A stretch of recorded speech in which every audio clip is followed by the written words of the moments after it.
ఇవాళ తెలంగాణలో పంటల దిగుబడి పెరిగింది, పంటల సాగు విస్తీర్ణం పెరిగింది అంటే కాళేశ్వరమే కారణమని చెప్తుంటారు.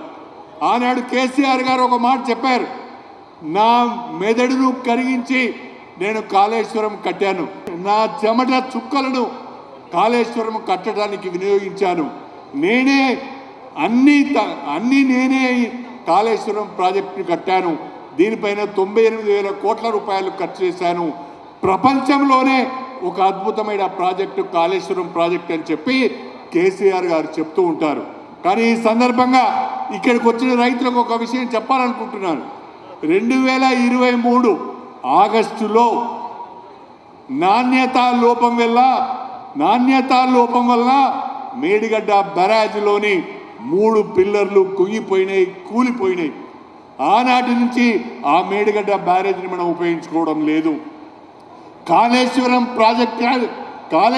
ప్రాజెక్టుకు గుండెకాయ మేడిగడ్డ బ్యారేజ్, కాళేశ్వరం ప్రాజెక్టుకు గుండెకాయ మేడిగడ్డ బ్యారేజ్.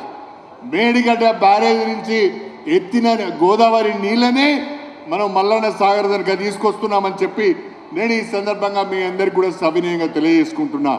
అయితే ఆగస్టు 2023లో ఆ కాళేశ్వరం ప్రాజెక్టు యొక్క మేడిగడ్డ బ్యారేజ్ 3 పిల్లర్లు కుంగిపోవడంతో ఆ మేడిగడ్డ బ్యారేజ్ మనం వాడడం లేదు. 3 సంవత్సరాలుగా, దాదాపు 3 సంవత్సరాలుగా ఒక చుక్క నీటిని కూడా మేడిగడ్డ బ్యారేజ్ నుంచి మనం లిఫ్ట్ చేయలేదు. మేడిగడ్డ బ్యారేజ్ నుంచి గోదావరి నీళ్లను పైకి తీసుకురాలేదు. కాకపోతే ఎల్లంపల్లి బ్యారేజ్ నుంచి మాత్రమే మనం గోదావరి నీళ్లు వాడుకుంటున్నాము. ఏ మేడిగడ్డ బ్యారేజ్ అయితే గుండెకాయ అని మనం కాళేశ్వరం చెప్పుకుంటున్నామో ఆ మేడిగడ్డనే ఇవాళ పనికి రాకుండా పోయింది.